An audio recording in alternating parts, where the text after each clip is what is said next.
వాసుదేవ. ప్రార్థనకు 2 నిమిషాలు మాత్రం ఉంది.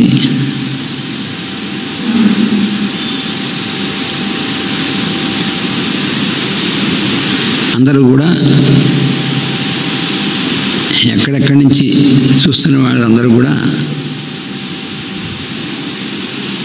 సిద్ధంగా ప్రార్థనకు ఉండవలసింది అని మనవి.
वासुदेव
गुरुर्ब्रह्मा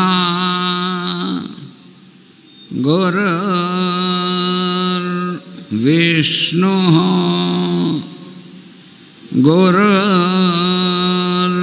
गुरुर्देवो महेश्वरः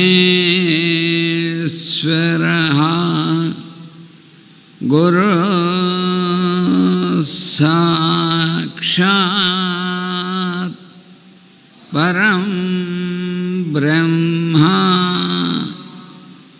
तस्मै श्री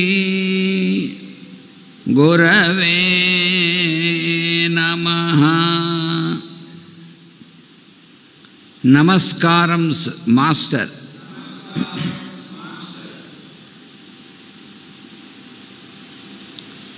नमस्कारं मास्टर ईके.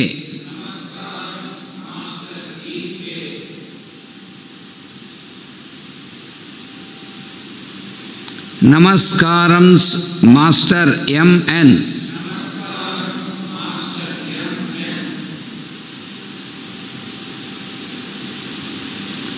नमस्कारं मास्टर CVV.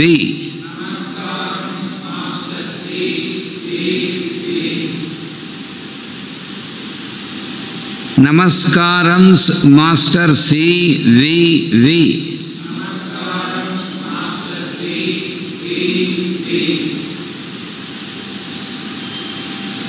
नमस्कारं master CVV to your lotus feet.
भूर्भुवः सुवः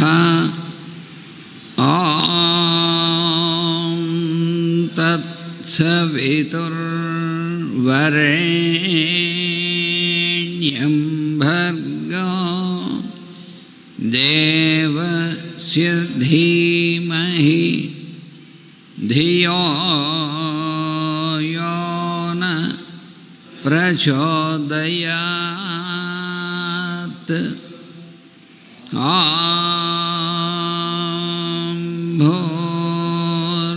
भूर्भुवः सुवः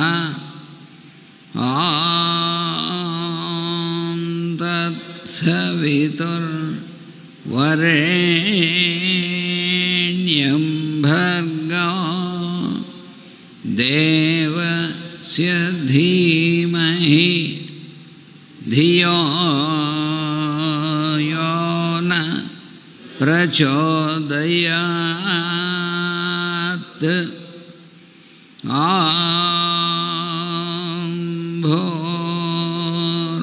भूर्भुवः सुवः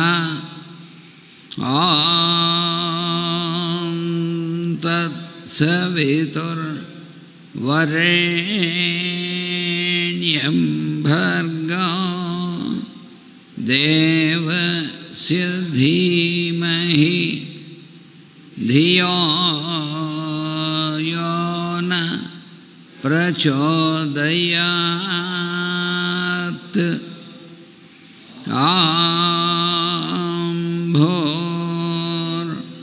भूर्भुवः सुवः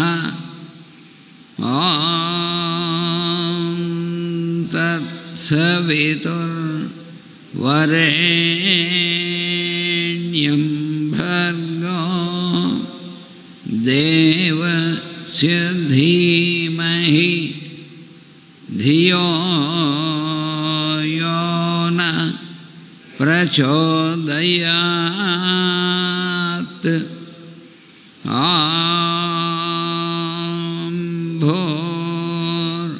भूर्भुवः सुवः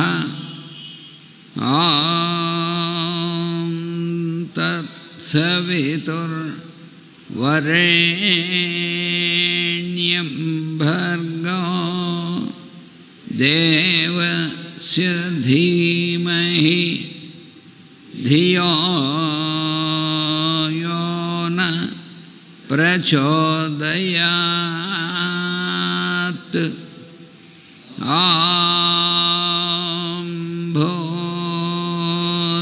भूर्भुवः सुवः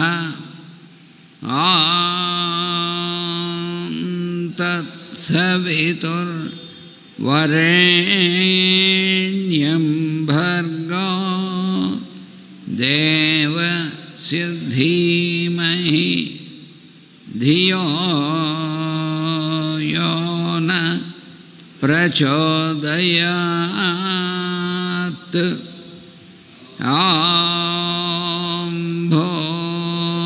भूर्भुवः सुवः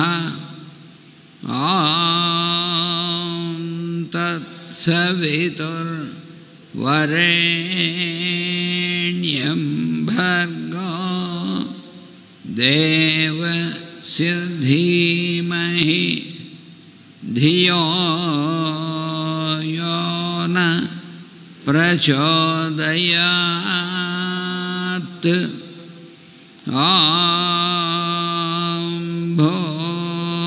भूर्भुवः सुवः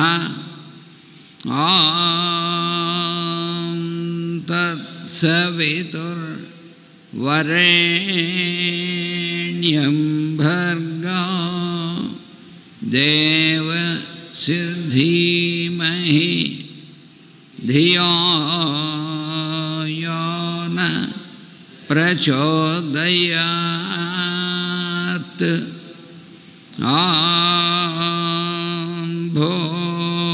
भूर्भुवः सुवः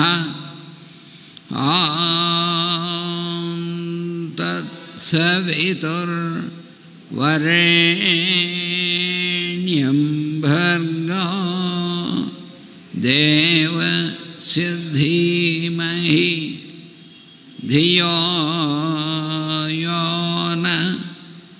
प्रचोदयात्।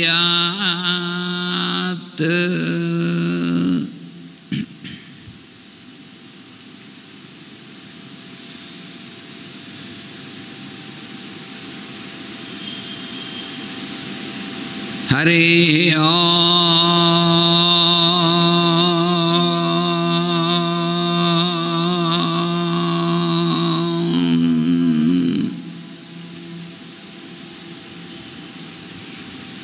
शं नो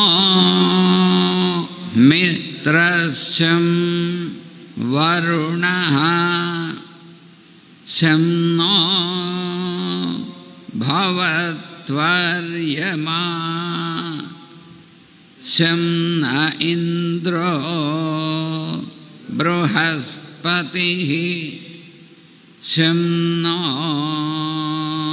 विष्णुरुक्रमः नमो ब्रह्मणे नमस्ते वायो त्वमेव प्रत्यक्षं ब्रह्मासि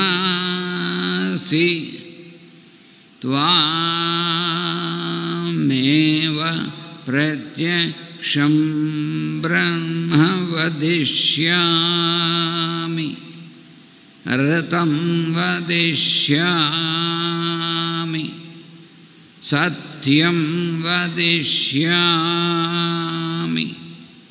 तन्मामवतु तद्वक्तारमवतु अवतु माम् अवतु वक्तारम्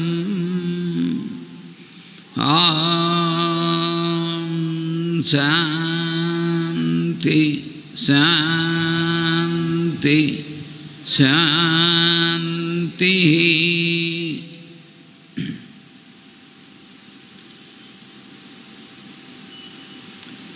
May the light in me be the light before me. May I learn to see it in all.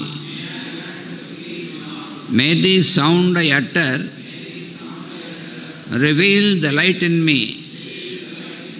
May I listen to it while others speak. May the silence in and around me present itself. The silence which we break every moment, may it fill the darkness of noise we do and convert it into the light of our background. Let virtue be the strength of my intelligence. Let realization be my attainment. Let my purpose shape into the purpose of our earth. Let my plan be an epitome of the divine plan. May we speak the silence without breaking it. May we live in the awareness of the background. May we transact light in terms of joy. May we be worthy to find place in the eternal kingdom. Om.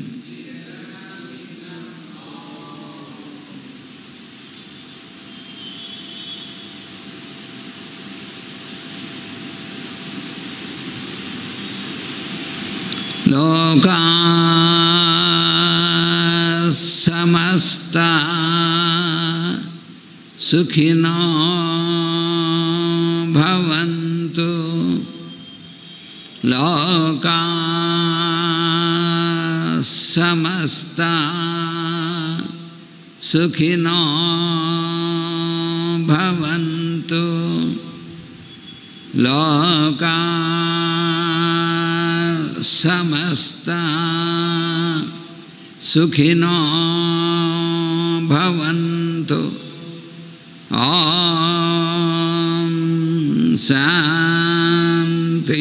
शांति शांतिः।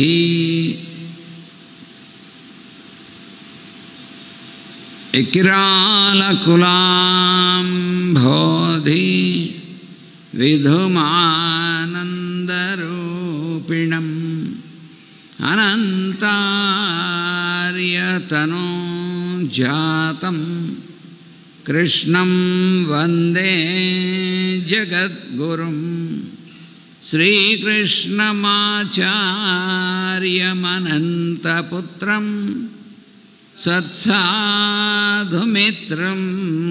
करुणार्द्रनेत्रं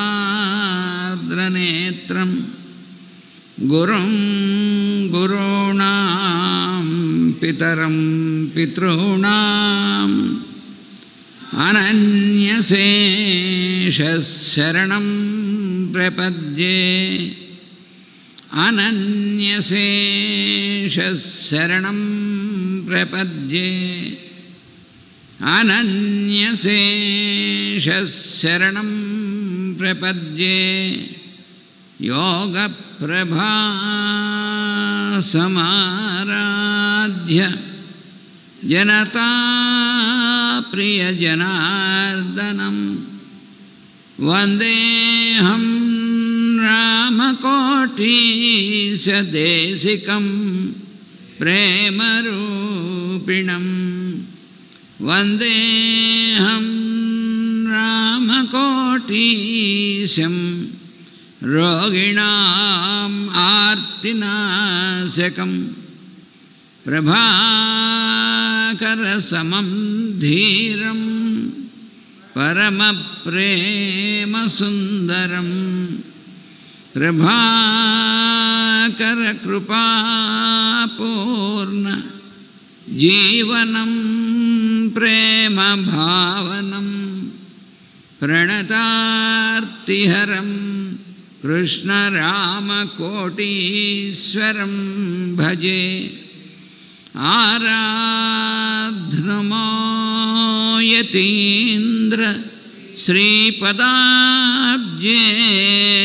सत्त्वसिद्धये यद्रजोलेशविक्षिप्तं समस्तं च रजस्तमः सीतारामयतीन्द्रश्री भाववाङ्मयबोधकं सहस्रमुखसन्दीप्तं श्रीलक्ष्मणयतिं भजे।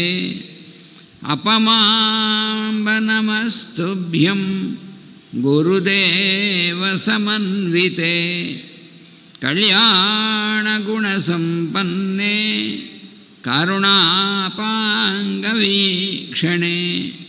कृष्णमाचार्यशिष्येभ्यो नित्याराधितरूपिणे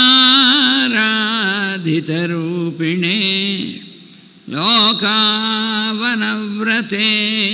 देवी नित्यं त्वां प्रणमाम्यहम् मातस्त्वं सर्वजीवानां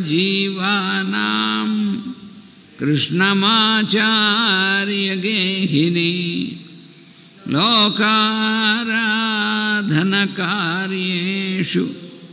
मम बुद्धिं प्रचोदय।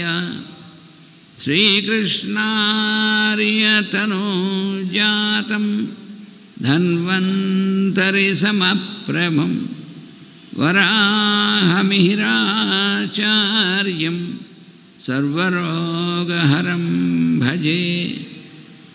Divine light, divine love, divine life, Master C.V.V.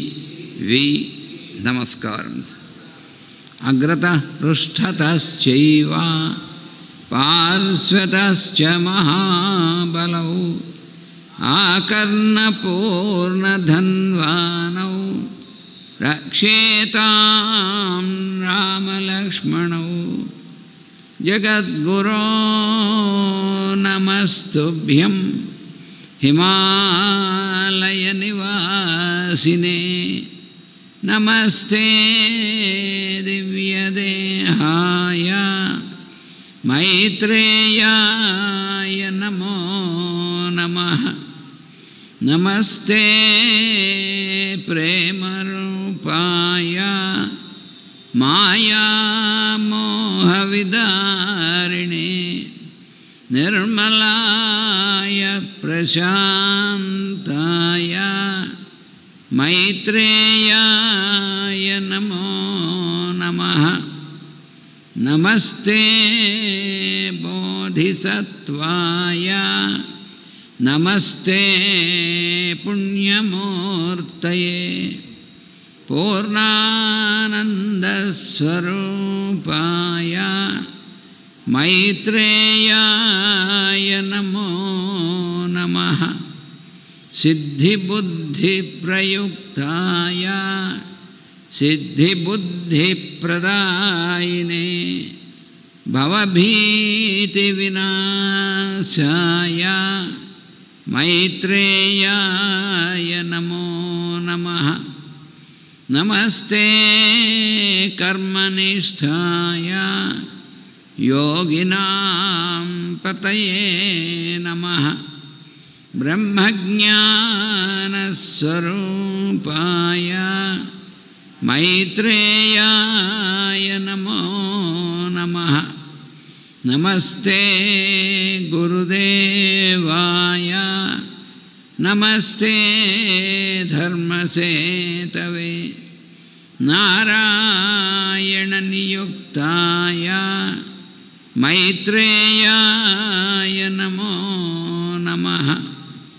నమస్తే కరుణాసింధో ప్రేమపీయూషవర్షిణే జగద్బంధో నమస్తుభ్యం మైత్రేయాయ నమో నమః. మైత్రేయాయ నమో నమః. మైత్రేయాయ నమో నమః.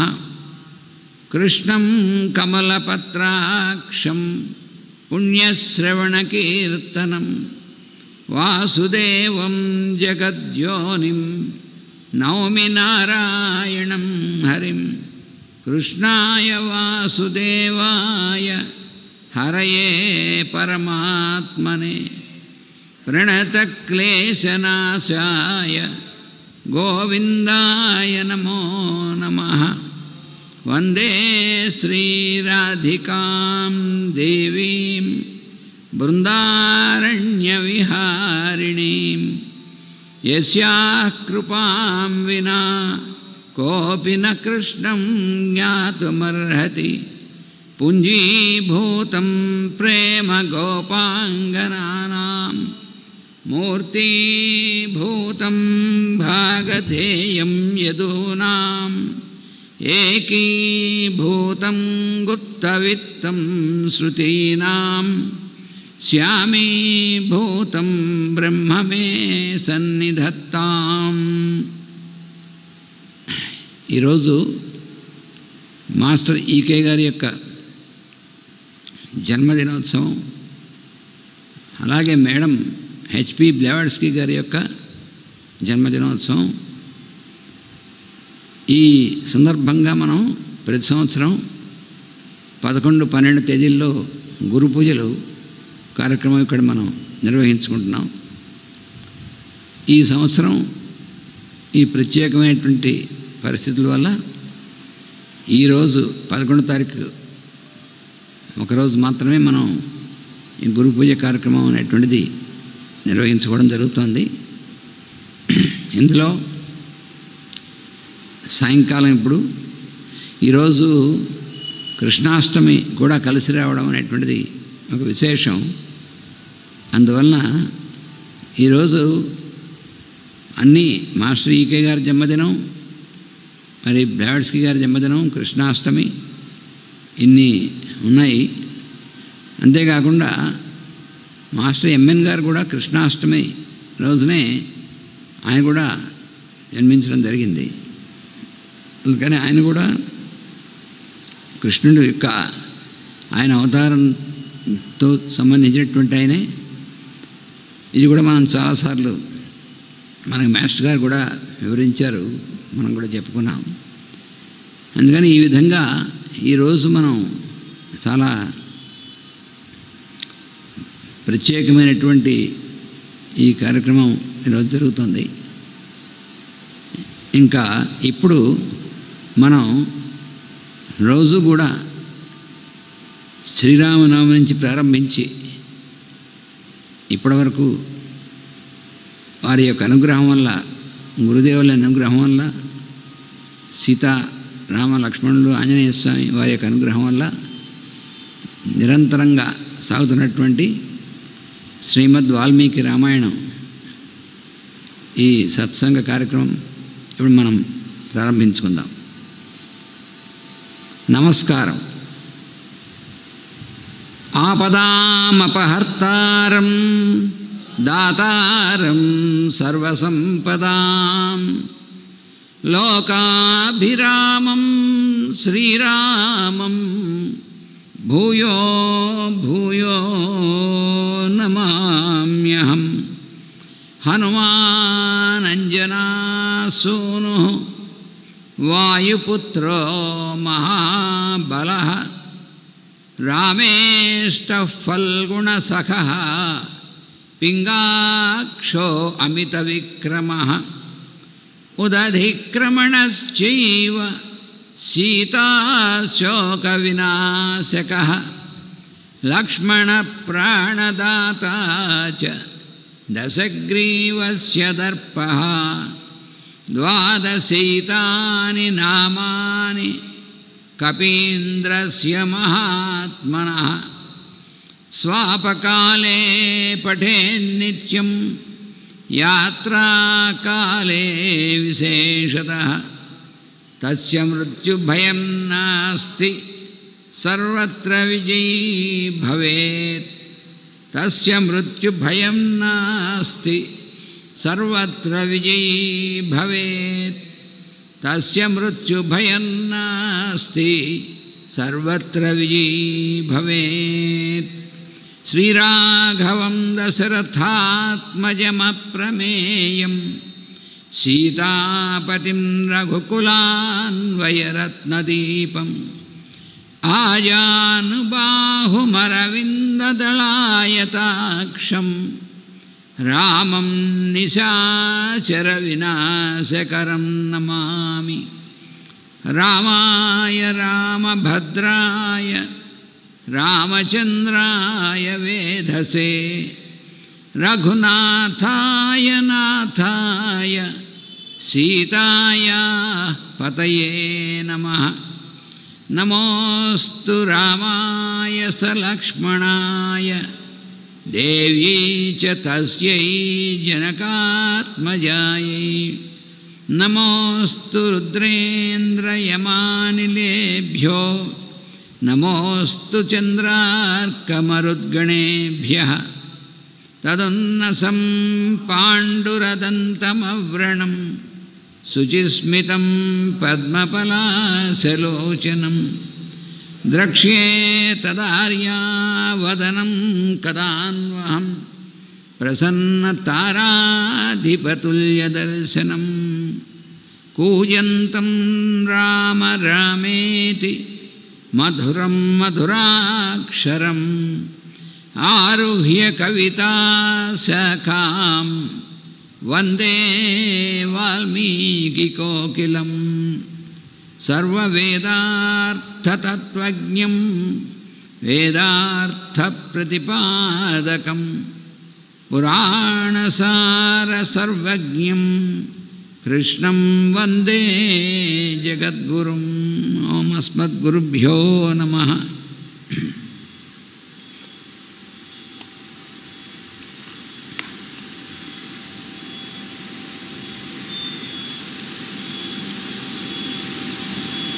హనుమంతుడు రామునికి నివేదించడం కోసం అభిజ్ఞానం అంటే గుర్తుగా కావాలని అడిగినప్పుడు అమ్మ అభిజ్ఞానంగా ఒక వస్తువుని ఇచ్చే ముందు తనకు రామచంద్రుడికి మాత్రమే తెలిసినటువంటి ఒక సన్నివేశాన్ని, వనవాసం ఇప్పుడు జరిగినటువంటి దాన్ని మాత్రమే వాళ్ళిద్దరికీ తెలుసు. ఆ సన్నివేశం, ఆ సన్నివేశాన్ని హనుమంతుడికి చెప్పింది ఆవిడ. అదేంటంటే హనుమంతుడికి మరి ఎవరికి తెలియదు అది. తనకి రాముడికి మధ్యలో జరిగినటువంటిది ఆ అంటే ఆ కాకి రూపంలో వచ్చినటువంటి, అది కాకాసురుడు అని చాలామంది అంటారు, కానీ అసురుడు కాదు. కానీ ఆ కాసేపు అసురుడిలా ప్రవర్తించాడు ఇంద్రుడు కొడుకైనటువంటి జయంతుడు. ఆ విధంగా అయితే ఇక్కడ ఒక సందేహం వస్తుంది కొంతమందికి. మరి రాముడికి సీతకి మాత్రమే తెలుసు, హనుమంతుడికి మాత్రమే చెప్పింది, వాల్మీకి ఎలా తెలుసు ఈ సంగతి అని కొంతమందికి వస్తుంది ఇలాంటి సందేహాలు. మనం రామాయణం చదువుకుంటున్నప్పుడు ఇలాంటి కొన్ని సందేహాలు వస్తాయని మనం ఎప్పుడూ వింటూ ఉంటాం. కాబట్టి వాటికి నివారణ కూడా మనం చెప్పుకుంటూ ఉంటాం. వాల్మీకి ఎలా తెలుసు అంటే వాల్మీకి బ్రహ్మ వరం ఉంది. అందువలన ఈ రామాయణం రచన అనేటువంటిది ప్రారంభం జరగడానికి ముందే బ్రహ్మగారు ఆయన ప్రసన్నుడై వాల్మీకి మహర్షికి సమస్తము సీతారాముల యొక్క కథ అంతా కూడా ప్రతి ఒక్క సన్నివేశం, ప్రతి మధ్యలో జరిగినటువంటి ఒకళ్ళకొకళ్ళ మధ్యలో జరిగినటువంటి మాటలు ఇవన్నీ కూడా యథాతథంగా నీకు భాషిస్తాయనేటువంటిది అది బ్రహ్మగారు ఇచ్చినటువంటి వరం. అందువలన ఈ కాకి వృత్తాంతం అనేటువంటిది వాల్మీకి మహర్షికి తెలుస్తుంది. మళ్ళీ అదే ఆయన ఎలా రాస్తాడు? ఆయన తెలియకపోతే అంటే వాల్మీకి రామాయణంలో మిస్సింగ్ లింక్స్ ఏం లేవు. పూర్తిగా జరిగినట్టుగా ఇంక దర్శనం ఇచ్చినటువంటిదే. ఎలాగైతే మహాభారతం అనేటువంటి దాంట్లో ఆవిడ జరిగినటువంటి సన్నివేశాల్లో వ్యాస మహర్షి అలాగే జరిగినట్టుగా ఆయనకి దర్శనం ఇచ్చేటువంటి విధంగా వరం ఉంది. అలాగే ఇక్కడ వాల్మీకి మహర్షికి కూడాను. అందుకని ఆయనకు వృత్తాంతం మొత్తం అది కూడా ఆయనకి వాల్మీకి మహర్షి తెలుసు. అయితే ఇక్కడ ఈ కాకాసుర వృత్తాంతం అనే, కాకాసురుడు కాదు, నేను పొరపాటు మళ్ళీ కాకాసురుడు కాదు, అసురుడు కాదు, కానీ అసురులా ప్రవర్తించాడు. ఆ వృత్తాంతం అనేటువంటిది హనుమంతుడికి అభిజ్ఞానంగా చెప్పడంలో ఉన్నటువంటి విషయం ఏమిటో నిన్న మనం చెప్పుకున్నాం. అంటే హనుమంతుడికి కూడా దీంట్లో ఒక సందేశం ఆ వృత్తాంతం చెప్పడంలో, కేవలం ఒక దర్భపుడకని ఆయన బ్రహ్మాస్త్రం సంధించి వేస్తే ఆ కాకి సమస్త లోకాలు తిరిగి ఎక్కడా రక్షణ లేక తిరిగి మళ్ళీ రాముని దగ్గరికే వచ్చి శరణ వేయడం చేస్తే తప్ప తప్పించుకోలేకపోయాడు. అందులో ఉన్నటువంటిది, అందువలన హనుమంతుడికి ఇక్కడ ఉన్నటువంటి సందేశం ఏమిటి అందులో నేను మనం చెప్పుకున్నాం. లంకకు రావడానికి కానీ లేదా రావణాది రాక్షసుల్ని సంహరించి సీతను తీసుకువెళ్ళడానికి కానీ రామలక్ష్మణులకి పూర్తిగా సామర్థ్యం ఉంది. నిజానికి వాళ్ళు సుగ్రీవుడు, ఈ వానరులు, వృక్షుల ఈ సైన్యం వీళ్ళందరి సహాయం లేకుండా కూడా ఆయన ఈ రాక్షసులందరినీ చంపి లంకని చేసి సీతను తీసుకెళ్ళడం అనేటువంటిది ఆయనకు సాధ్యమే అని హనుమంతుడికి ఒకసారి సందేశం అన్నమాట. ఎలాగైతే ఆ దర్భ ఆ కాకి వెంట అన్ని లోకాలు వెంటబడిందో అలాగే రావణాసుడు మీద కూడా ఆయన ప్రయోగిస్తే రావణాసురుడు ఎక్కడికి తప్పించుకోలేడు, ఎక్కడికి వెళ్ళి దాక్కున్నా తప్పించుకోలేడు. అయితే సీతమ్మవారిని తీసుకొచ్చి అప్పచెప్పి శరణు వేడి రాముడికి లొంగిపోవాలి, లేదా అంటే ఎలాగో ఆయనకి వధింపబడడం దండన అనేటువంటి జరుగుతుంది. ఈ రెండే ఆల్టర్నేటివ్స్. అందుకని అసలు సముద్రం దాటి రావాల్సినటువంటి అవసరం కూడా లేదు. అక్కడి నుంచే అభిమంత్రించి వేస్తే రావణాసురుడు ఎక్కడున్నా కూడా వాడిని వెంటపడుతుంది. కానీ సముద్రం దాటి రాముడు కూడా లంకలో అడుగు పెట్టాలి అని జరగవలసినటువంటిది ఉంది. దీంట్లో ఇంకో సందేశం కూడా ఉంది హనుమంతుడికి. ఆ కాకాసురుడు అదే కాకుడు ఉత్తరాంతం చెప్పడంలో ఏమిటంటే, వాడు సీతమ్మవారి మీద ఎందు అపచారం చేశాడు. చేస్తే సరే ఆవిడ ముందు ప్రయత్నం చేసింది వాడిని వెళ్ళగొట్టడానికి, క్షమించేదో పాపం ఓ చిన్న ఆఫ్టర్ ఆల్ కాకి ప్రాణి కదా అని. కానీ వాడు మళ్ళీ మళ్ళీ అపచారం చేస్తుంటే అప్పుడు రాముడు చూసి కోప్పడి అప్పుడు బ్రహ్మాస్త్రం సంధించాడు దర్భతో ఉపయోగించి. ఇది దీంట్లో హనుమంతుడికి కానీ మనకు కానీ సందేశం ఏమిటంటే, అందులో హనుమంతుడికి మనకి ఎలాగో సందేశం తప్పకుండా ఉంటుంది. ఆ సందేశం ఏమిటంటే, హనుమా అంత అపచారం చేశాడు వాడు. సీతమ్మవారి వక్షస్థలం మీద పొడిచి మాటి గాయం చేశాడు, చాలా ఇబ్బంది పెట్టాడు. అలా అంటే వాడు మాంసం కోసమైనా అలా చేయాల్సిన అవసరం లేదు, అలా చేశాడు వాడు. అటువంటి అపచారాన్ని మళ్ళీ వాడు అంతా తిరిగి వచ్చి శరణు వేడి ఆయన పాదాల దగ్గర పడితే, నువ్వు అపచారం చేశావు కాబట్టి నువ్వు దీంతో భస్మైపోవాలి దీంతో అనకుండా ఆయన కేవలం వాడి కన్నుని మాత్రమే చేసి ఆ అస్త్రాన్ని ఉపసంహరించడం జరిగింది కదా. అంటే ఆయన క్షమించాడు. శరణు వేడినటువంటి వాడిని రాముడు ఎప్పుడు క్షమిస్తాడు అనేటువంటిది ఇక్కడ అర్థం. అయితే ఆయన క్షమిస్తే సీతమ్మవారు, ఏమయ్యా నన్ను ఇంత ఇబ్బంది పెట్టాడు వీడు మహాక్రూరంగాను, వాడిని నువ్వు క్షమిస్తావా వాడిని వధించకుండాను అని సీతమ్మవారు కనుక అంటే, ఆయన వాడిని ఆ కాకిని ఆ జయంతుణ్ణి సంహరించేవాడేమో.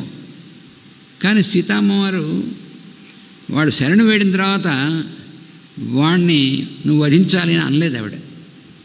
అంటే ఏమిటి, రాముడు ఎలా దయాసాగరుడో ఆయన కాలాగ్ని సదృశ క్రోధే, క్రోధం చూపించదలుచుకుంటే కాలాగ్నే, ఇంకా దాన్ని తిరుగులేదు, ఎవరైనా సరే ఎదురులేదు ఆయనకి. లోకాలన్నింటినీ భస్మం చేయగలడు. ఎందుకంటే లోకాలన్నింటినీ ఆయనలోంచి వచ్చినవే మళ్ళీ కావాలంటే ఉపసంహరించగలడు ఆయన, అన్నిటికీ సమర్థుడు ఆయన. అందుకని కాలాగ్ని సదృశ క్రోధే. కానీ పక్కనే ఏమన్నాడు, క్షమయా పృథివీ సమహ, సహనంలో క్షమాగుణంలో భూమి లాంటివాడు, భూమితో సమానమైనటువంటి వాడు. ఆమె కూడా అంతే, క్షమయా పృథివీ సమా. రాముడు ఆవిడ ఒకటే కదా, అందులో ఆవిడ భూమి సుతగా వచ్చింది ఈ అవతారంలో. అందుకని క్షమాగుణం సీతాదేవిలో కూడా పూర్తిగా ఉన్నటువంటిది, ఆయనలోనూ ఆవిడలోనూ ఉన్నటువంటిది ఒకటే గుణం కదా. అందుకని ఆమె కూడా వాడిని క్షమించిన పోన్లే పిచ్చివద, మన పిల్లల అందరిలోనూ వీడు కూడా ఒకటే కదా. మరి అంతేగా అమ్మవారికి అందరూ జీవులందరూ ఆమె జగత్ అందరికీ జీవులందరికీ తల్లి ఆవిడే. కాబట్టి వాడు కూడా ఆవిడ పిల్లాడే. ఆ పిల్లవాడు అపచారం చేశాడు, వాడికి బుద్ధి చెప్పాలని ఆయన చేశారు. మళ్ళీ వాడు శరణు వేడాడు, పొరపాటు అయిపోయిందని రాముడు ఆయన క్షమించాడు, ఆవిడ కూడా క్షమించింది. అయితే ఇక్కడ హనుమంతుడికి అందులో సందేశం ఏమిటి అమ్మవారు ఇచ్చిందంటే, అరే నాయనా, రావణాసురుడు కూడా రేపు ఇప్పుడు 2 నెలల్లో నన్ను చంపేస్తాను అని వాడు చెప్పాడు కదా. ఆ 2 నెలల్లో కూడా కొన్ని రోజులు అయిపోయింది. ఇంక వాడు ఆ గడువు అయితే చంపేస్తాడు. చంపుకుని పైగా ఊరికే చంపేయడం కాదు, చంపి వండి తినేస్తాడని కూడా చెప్పాడు కదా. వాడు అంత పని చేస్తాడు. వాడు మహాక్రూరుడు, మహామూర్ఖుడు కూడా. అయితే ఒకవేళ అంతటి క్రూరుడు అంతటి మూర్ఖుడు కూడా వాడికి ఏమైనా బుద్ధి మారి ఈ లోపల ఇంకా సమయం ఉంది కదా, కాస్త బుద్ధి మారి వాడు ఎవరి చేతన ప్రభావితులయ్యో, ఎందుకంటే విభీషణుడు చెప్పింది వినో, లేకపోతే ఇంకో వృద్ధుడని చెప్పాడు కదా ఆయన చెప్పింది వినో, కొంతమంది మంచివాళ్ళు ఉన్నారు వాళ్ళు రావణుడు చెప్పారు, ఒరేయ్ సీతను తీసుకెళ్ళి అప్పచెప్పి మన అందరం నాశనం పడకుండా ఉంటామని. కానీ అందుకని అలా ఎవరన్నా చెప్పింది విని వాడి బుద్ధి మారి వాడొచ్చి రాముడు శరణు వేడి సీతమ్మ వారిని తీసుకొచ్చి అప్పచెప్తే రాముడు సీత ఇద్దరు క్షమిస్తారు అండి, దాంట్లో సందేహం లేదు. ఎందుకంటే తర్వాత మనకి వస్తుంది విభీషణుని వెంటనే లంకాధిపతిగా ఆయన ప్రకటించాడు. మరి విభీషణుని లంకాధిపతి ప్రకటిస్తే ఎలాగని ఈ లోపల పక్కన వాళ్ళు అడిగారు, ఒకవేళ ఈ లోపల వాడు కనుక నిన్ను శరణు వేడి బుద్ధిగాను అమ్మవారిని తీసుకొచ్చి నీకు అప్పచెప్పి శరణు వేడితే వీడిని లంకాధిపతి చేస్తానని ప్రకటించావు, మరి అప్పుడు వీడిని లంకాధిపతి ఎలా చేస్తావు, మరి వాడు లంకాధిపతిగా ఉన్నాడు కదా అంటే ఏం పర్వాలేదు, అదే జరిగితే వాడిని లంకాధిపతిగానే ఉండించి వీడిని అయోధ్యకు అధిపతి చేస్తా అన్నాడు. అది రాముడు అంటే. అందుకని కరుణా సముద్రుడు ఆయన. అమ్మ కూడా అంతే, ఆయనే కరుణా సముద్రుడు అయితే మరి తల్లి ఆవిడ కరుణకి అపారమైనటువంటి కరుణ ఆవిడది. అందుకని రావణాసురుని కూడా క్షమిస్తే అందరూ ఆవిడ పిల్లలు అనేటువంటిది మనం గుర్తుపెట్టుకోవాలి. ఇలా హనుమంతుడికి చెప్పడంలో అర్థం ఏంటంటే హనుమంతుడికి రావణాసురుడి మీద చాలా కోపం ఉంది. అసలు వెంటనే తానే వెళ్ళి రావణాసురుడిని రాక్షసుల్ని అందరినీ చంపేసేసి మొత్తం అంతా కూడాను అమ్మని తీసుకెళ్ళాలనేటువంటి ఉద్దేశంతో ఉన్నాడు కదా, వేస్తుంటే ఆ పని చేసేస్తాడు ఆయన. ఒరే ఆయన దాకా వెళ్ళేందుకు నువ్వు ఒరే నువ్వు వీళ్ళని చంపేసేయని అమ్మవారు పర్మిషన్ ఇచ్చిందా? నిస్సందేహంగా సమర్థుడు ఆయన. రావణాసురుడిని మొత్తం లంకలో ఉన్నటువంటి రాక్షసులందరినీ కూడా నిశ్శేషంగా చంపేసి అమ్మని తీసుకెళ్ళడానికి సమర్థుడే. కానీ అమ్మ అందుకు ఆజ్ఞ ఇవ్వలేదు. అందుకే నా భుజాల మీద ఎక్కించుకెళ్తానంటే రానుంటుందంటే అది కూడా. ఎందుకంటే వాడికి ఇంకా అవకాశం ఉంది, ఏమో మారతాడేమో, ఎవరికైనా సరే అవకాశం ఉంటుంది. అది అమ్మ యొక్క లక్షణం. అందుకని హనుమంతుడికి అందులో సందేశం అంటే నువ్వు కూడా అలా అంటే ఎవరైనా సరే పొరపాటు చేయొచ్చు, వాళ్ళు మళ్ళీ మారే అనేటువంటి అవకాశం ఉండొచ్చు. వాడు ఒకవేళ శరణు పెడితే వాడిని స్వామి క్షమిస్తాడు, నేను క్షమిస్తాను. అలాంటప్పుడు నువ్వు కూడా వాడిని క్షమించగలగాలి. తప్పనిసరి అయితే వాడిని దండించాలి, వాడిని వధించాలి, లేకపోతే వాడిని క్షమించాలి అనేటువంటి అంశాన్ని కూడా. అందువలన హనుమంతుడికి ఇంత సందేశం ఇవ్వడం కోసం ఆ కాకి వృత్తాంతం చెప్పింది ఆవిడ. లేకపోతే చూడమని ఒకటే ఇవ్వచ్చు, అభిజ్ఞానం కోసం అని గుర్తు కోసం అడిగితే ఆ చూడమని అది ముందే ఇచ్చేసి సరిపోతుంది, ఆయనకి ఇచ్చి పంపించవచ్చు. ఈ కాకి వృత్తాంతం చెప్పడం ప్రత్యేకంగా ఎందుకంటే దీంట్లో ఇదంతా ఉంది వ్యవహారం. ఇది చాలా లోతైనటువంటి విషయం. అంటే ఆవిడ కొంచెం శోకంతో ఉన్నప్పుడు ఇంకా రాలేదు ఆయన ఎప్పుడు వస్తాడు, వాడిని ఎప్పుడు సంహరిస్తాడు అంటోంది. కానీ ఈ వృత్తాంతం చెప్పడంలో ఉన్నటువంటి విశేషం ఇదనమాట. మనం మొట్టమొదటి నుంచి చెప్పుకుంటున్నాం, వాల్మీకి మహర్షి ఎప్పుడు కూడా ఆయన చెప్పినటువంటిది ఇన్ బిట్వీన్ ది లైన్స్, అలా చెప్పకుండా ఉన్నట్టుగా ఇస్తూ ఉంటాడు. అన్నీ అందులో ఉంటాయి. అక్కడ మనం మాస్టర్ గారు మనకి ఇచ్చినటువంటి ఆయన యొక్క అనుగ్రహం వల్ల ఎలా చదువుకోవాలి, in between the lines, reading in between the lines అని మాస్టర్ గారు చేస్తారు. అది ఎలాగనేటువంటి అది మనకి ఇచ్చారు మాస్టర్ గారు మనందరికీ కూడా. అందువలన సీతమ్మవారి యొక్క సందేశం ఇలాంటిది ఇవ్వడంలో అది ఉద్దేశం హనుమంతుడికి. అంటే ఎవరి సహాయం అక్కలేకుండానే అక్లిష్టకర్మడు, అందుకని రామ అక్లిష్టకర్మణ అని చెప్పి అన్నాడు చాలాసార్లు. ఆయనకేం కష్టం ఉండదు, చాలా ఈజీగా చేసేకెళ్ళి ఆయన అక్లిష్టకర్మ. అందుకనే గోదాదేవికి సంబంధించినటువంటి ఆవిడ ఇచ్చినటువంటి పాసురాలు ఉన్నాయే, దాంట్లో కూడా ఒక పాసురంలో చెప్తూ అక్కడ స్వామిని రామావతారంలో ఆయన చేసినటువంటిది ఏంటంటే, ఆ భయంకరమైన రాక్షసుల్ని ఇలా గిల్లి ఇలా ఊరికనే ఇలా తీసి పారేసి నువ్వు ఇలా చేసావు అని అందులో చెప్పబడుతుంది. అంటే అంత తేలిగ్గా తీసేయగలడు ఆయన. ఎందుకనంటే అందరిలోనూ అంతర్యామిగా ఉన్నటువంటి నారాయణుడే కదా అవతారం. అందుకని అవసరం లేనప్పుడు ఆ దాంట్లోంచి ఉపసంహరించాలంటే వెంటనే ఉపసంహరించగలడు రూపాన్ని. అదే రాముడు గాను కృష్ణుడు గాను వచ్చినప్పుడు కూడా ఆయన చేసినటువంటిదే, నరసింహుడు గాను ఆయన చేసినటువంటిది అంతే. మనకు కనిపించేది ఏంటంటే రాక్షసుల్ని వధించాడు అని మనకు బయటికి కనిపిస్తుంది. అందుకని మనం మామూలుగా భౌతికమైనటువంటి లోకంలో ఉండి భౌతికమైనటువంటి దృష్టితో చూస్తాం. అందుకని దండింపబడినటువంటి వాడిని ఖండించాడు, వాడిని వధించాడు అనేటువంటిది మనకు ఉంటుంది. కానీ పరమాత్మ యొక్క దీంట్లో చూస్తే వాళ్ళలో కూడా ఆయనేగా మన అంతర్యామిగా ఉంది. అంతర్యామిగా అందరిలోనూ ఉండి వాళ్ళలో ఉండకుండా ఎలా ఉంటాడు?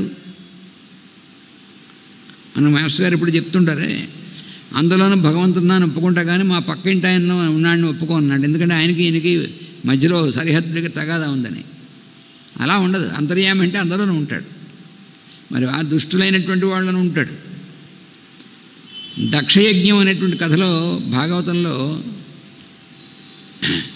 శివుణ్ణి తిడతాడు దక్షుడు. ఆ తిట్టడంలో అది యాక్చువల్గా నిందాస్తుతి అంటారు దాన్ని. వాడు నిందించాడు కానీ స్తోత్రమే. వాడిని ఏమన్నాడు, శివుణ్ణి నువ్వు దుష్టహృదయుడు అన్నాడు. మాస్టర్ గారు దానికి కింద వ్యాఖ్యానం ఏమి ఇచ్చారంటే రహస్య ప్రకాశంలో దుష్టుల హృదయంలో కూడా అంతర్యామిగా ఉన్నవాడివి అని అర్థం ఉంటుంది. అది మాస్టర్ గారు యూనిక్ అని ఇచ్చినటువంటిది. దుష్ట హృదయం అంటే మామూలుగా అర్థమేంటి, దుష్టమైన చెడు హృదయం కలిగిన వాడు వినువసలు పనికిరాని వాడు అని తిట్టాడు వాడు. కానీ లోపల అది స్తుతి అయింది, దుష్టుల హృదయంలో కూడా అంతర్యామిగా ఉన్నటువంటి వాడివి అని. అంటే నువ్వు పరమాత్మవి అని అర్థం. అలాగా ఆ రాక్షసులలో కూడా అంతర్యామిగా మరి ఉండడా ఆయన. మరి వాడిని వధించడం అంటే అర్థం ఏంటంటే ఆ రూపాన్ని ఉపసంహరించడం అన్నమాట.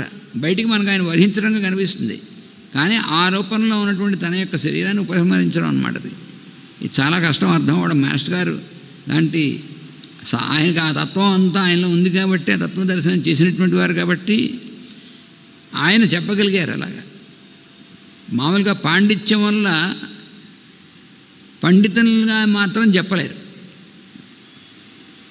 సంస్కృతం చదువుకుని సంస్కృతంలో ఎంఏ పిహెచ్డీ చేసి మాలాగా ఈ మాత్రం దానికి లేకపోతే మేము బ్రహ్మాండంగా చాలా సంవత్సరాలు సంస్కృతం అనర్గళంగా మాట్లాడగలం, చదవగలం, ఇవన్నీ పాండిత్యం. కానీ దీని మాత్రమే అందదు. ఆ అవతార తత్వం ఆయనలో ఉన్నటువంటిది కాబట్టి మాస్టర్ గారిలో రాముడు కృష్ణుడు ఆ తత్వం అంతా ఆయనలో కనబడుతుంది మనకి. అందువల్ల ఈ రహస్య ప్రకాశం అంటే అక్కడ రహస్యంగా ఉన్నట్టు ఉండదు, కానీ రహస్యంగానే ఉంటుంది అది. ఆ రహస్య ప్రకాశనం మాస్టర్ గారు చేశారంటే అది అర్థం. అందుకని ఇక్కడ అంత వ్యవహారం ఉంది. అంటే మనకి ఈ హనుమంతుడికి చెప్పడంలో ఇంతటి ఉద్దేశ్యం ఉంది. సీతమ్మ వారు ఆ చెప్పడంలో ఈ కథ చెప్పడంలో తనకి రాముడికి తెలిసినటువంటి వృత్తాంతాన్ని హనుమంతుడు చెప్పిందంటే దాంట్లో హనుమంతుడికి సందేశం ఉంది. సరే, నిన్న మనం చెప్పుకున్నటువంటి దాంట్లో లక్ష్మణుడి గురించి చాలా చాలా హయ్యెస్ట్ దీంట్లో చెప్పింది ఆవిడ. తన మరిది అనేటువంటి వాడు ఆ లక్ష్మణుడు ఎలా చూసుకున్నాడు మనని అని చెప్పినటువంటి దాంట్లో నేను మనం చెప్పుకున్నాం. రాముణ్ణి సీతని తన తల్లిదండ్రులలాగే చూసుకున్నాడు, దశరథుడు సుమిత్రలాగే చూసుకున్నాడు అనే ఒకటి. రెండోది, లక్ష్మణుడు కూడా ఉండి చూసుకున్నటువంటి దానివల్ల దశరథుడు కౌసల్య వాళ్ళ నుంచి దూరమైనాము అనేటువంటి భావన వీళ్ళకి కలగకుండా ఉంది. అంటే ఆ తల్లిదండ్రులు ఎలా అయితే పిల్లల్ని చూస్తారో అలాగ సీతారాములిద్దరిని కూడా లక్ష్మణుడు అలాగా రక్షిస్తూ అంటే కంటికి రెప్పలా కాపాడంటారు చూసారా, అలాగా అందుకోసమే కూడా వచ్చాడు ఆయన. లేకపోతే ఆయన రావాల్సిన పని లేదు. అడవికి ఎందుకు ఆయన ఇంటికి వెళ్ళాలి, లక్ష్మణుడి ఇంటికి వెళ్ళాలి, ఆయన వెళ్ళమని చెప్పారా? కైకేయి కూడా లక్ష్మణుడు వెళ్ళమని అనలేదు, కానీ తాను వెళ్ళాడు కూడా ఆ అన్నగారిని వదిన గారిని సేవించడం కోసం. అలా వెళ్ళడం అనేటువంటి దానికి ఎంతో ఆనందించింది ఆయన తల్లి. ఆవిడెంత గొప్పది చూడండి. అందుకనే సుమిత్రానందవర్ధన అంటాడు వాల్మీకి మహర్షి లక్ష్మణుని గురించి చెప్పినప్పుడల్లా. సుమిత్ర యొక్క ఆనందాన్ని బాగా వృద్ధి చేశాడు. ఏమిటి చేశాడు ఈయన?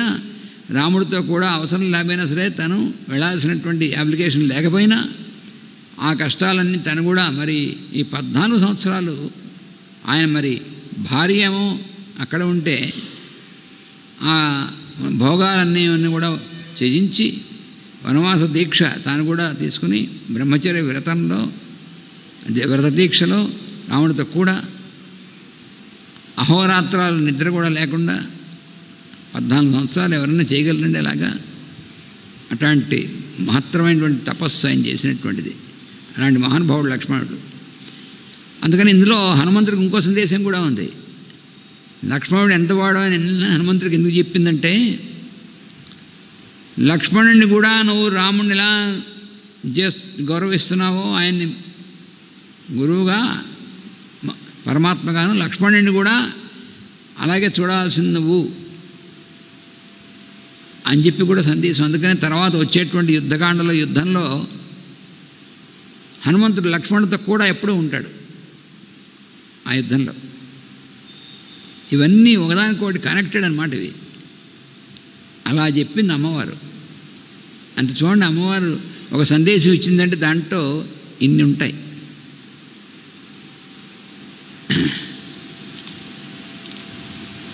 త్వమస్మిన్ కార్యనిర్వాహే ప్రమాణం హరియూథప రాఘవస్త్వత్సమారంభాం మయి యత్నపరో భవేత్. తస్మిన్ కార్యనిర్వాహే, రాముని యొక్క పని నిర్వహించడంలో త్వం ప్రమాణం,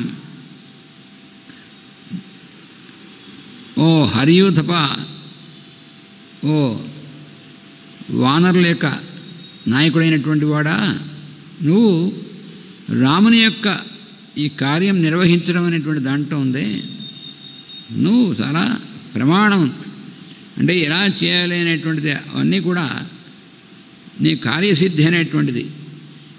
అంటే ఇక్కడ ఏమవుతుంది, అమ్మ ఆశీర్వదిస్తుంది ఇంకా హనుమంతుడిని. తప్పకుండా నీకు రామకార్యం నెరవేర్చడంలో సిద్ధి కలుగుతుంది నీకు అనేటువంటి ఆశీర్వచనం కూడా ఇస్తుందన్నమాట ఆవిడ. అంటే హనుమంతుడికి హయ్యెస్ట్ ఆయన సహస్రారం అంటే రాముని యొక్క సన్నిధిలో, ఆయనకు అనుగ్రహంతో ఆయన యొక్క సన్నిధిలో ఉన్నాడు. ఇప్పుడు భౌతికంగా కూడా రాముని యొక్క దగ్గరగా ఆయన యొక్క అనుగ్రహం పొందాడు. స్వామి యొక్క ఇది ఎక్కడ సహస్రారం కదా ఆయన. అక్కడి నుంచి దక్షిణం వైపు కిందకి దిగి వచ్చాడు అమ్మవారి దగ్గరికి. మూలాధారం దగ్గర అమ్మవారు ఉంది, మహాశక్తిలాగా, ఆ కుండలిని శక్తి. అందుకని అక్కడి నుంచి దిగి సమయాచారం అనేటువంటి దాంతో కిందకు వచ్చాడు అమ్మవారి దగ్గరికి. మళ్ళీ ఇప్పుడు అమ్మవారి యొక్క అనుగ్రహాన్ని ఆవిడ యొక్క ఆదేశాన్ని తీసుకుని మళ్ళీ ఊర్ధ్వగతిలో మళ్ళీ ఉత్తరం వైపుకి వెళ్తాడు. అంటే మళ్ళీ సహస్రారం వైపుకి వెళ్తాడు. ఇదంతా కూడా ఒక అద్భుతమైనటువంటి యోగసిద్ధి హనుమంతుడికి. రాముడు సీతామ్మవారు ఇద్దరు కలిసి హనుమంతుడికి అది ఇచ్చారన్నమాట. అంటే అసలు హయ్యెస్ట్ దీన్ని ఇచ్చారు హనుమంతుడికి స్థితిని, అటువంటి స్థితి అన్నమాట ఇది. అందుకని ఆవిడ చెప్తోందన్నమాట, నాయనా ఈ రాముని యొక్క కార్యం నిర్వహించడం అనేటువంటిది నీ మీదనే ఆధారపడింది. అంటే ఇక్కడ మళ్ళీ కొంచెం టెస్ట్ చేస్తుంది, ఫినిషింగ్ టచ్. ఏమాత్రమైనా ఇంకా కొంచెం ఉంటే అంతే, ఏమిటి పూర్తిగా ఆయనలో ఏమాత్రం కొంచెం అహంకారం కానీ నేను చేస్తున్నా అనేటువంటి భావన కానీ ఇవన్నీ ఏమాత్రమైనా ఉంటే అవన్నీ కూడా పూర్తిగా వాష్ చేసి పంపిస్తుంది అమ్మవారు. మరి ఆవిడ దగ్గరికి వచ్చాడు కదా, అందుకని ఆవిడ ఏం చేయాలి, ఇన్ని పరిపూర్ణుడు చేయాలి, యోగ పరిపూర్ణుడు చేయాలి. చేస్తేనే రామకార్యం నిర్వహించడానికి పూర్తిగా ఆయన ఉపయోగపడతాడు. అది అమ్మవారి ఎక్కిది. అందుకని మళ్ళీ ఒకసారి కొంచెం చిన్న ఫినిషింగ్ టచ్ ఇస్తుంది. ఇలా అన్నప్పుడు అవును నిజమే, నేనే కదా అసలు రామకార్యంలో ముఖ్యమైనటువంటి వాడిని అనుకుంటాడా అనుకోవడం. ఈసారి అనుకోలేదు ఆయన. పూర్తిగా అమ్మవారికి పూర్తిగా శరణాగతి పొందినటువంటి వాడు, తాను చేసినటువంటి పొరపాటు, తను మాట్లాడినటువంటి దాంట్లో ఏముంది తెలుసుకున్నటువంటి వాడు, తెలుసుకుని దాని పైగా అమ్మవారికి దాన్ని నివేదించి క్షమించమని కూడా ప్రార్థించి చేసినటువంటి వాడు కదా ఆయన. ఇదం బ్రూయాన్నమే నాథం శూరం రామం పునః పునః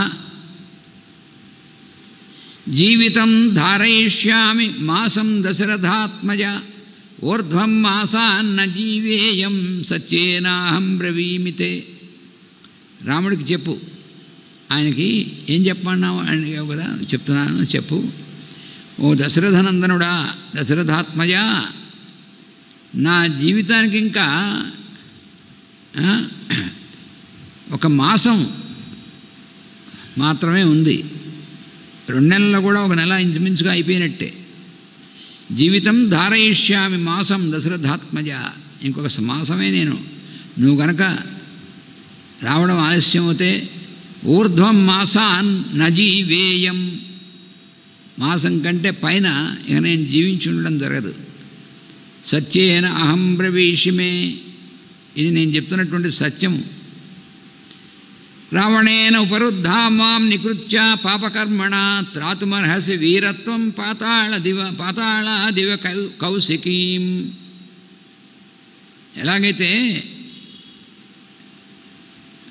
భగవంతుడైనటువంటి విష్ణువు ఇంద్రుడి యొక్క రాజ్యం అనేటువంటి దాన్ని పాతాళం నుంచి మళ్ళీ ఉద్ధరించి ఇచ్చావో, అలాగే ఈ రావణుడు నన్ను బంధించట్టే పెట్టాడు. ఇక్కడ ఈ రాక్షసి స్త్రీలందరినీ మధ్యలో, వాళ్ళందరిలో మధ్యలో పెట్టి నాకు చాలా బాధ కలిగిస్తాను. అందుకని నువ్వు నన్ను త్రాతుమర్హసి, రక్షించగలిగినటువంటి వాడు, రక్షించాల్సినటువంటి వాడు నువ్వు. అందుకని ఆ విధంగా రక్షించవలసింది. తతో వస్త్రగతం ముక్త్వా దివ్యం చూడామణిం శుభం ప్రదేయో రాఘవాయేతి సీత హనుమతే దదౌ.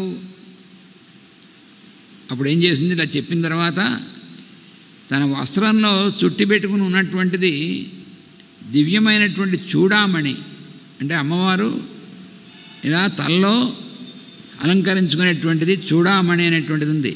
దివ్యమైనటువంటి మణిది, శుభం శుభకరమైనటువంటిది.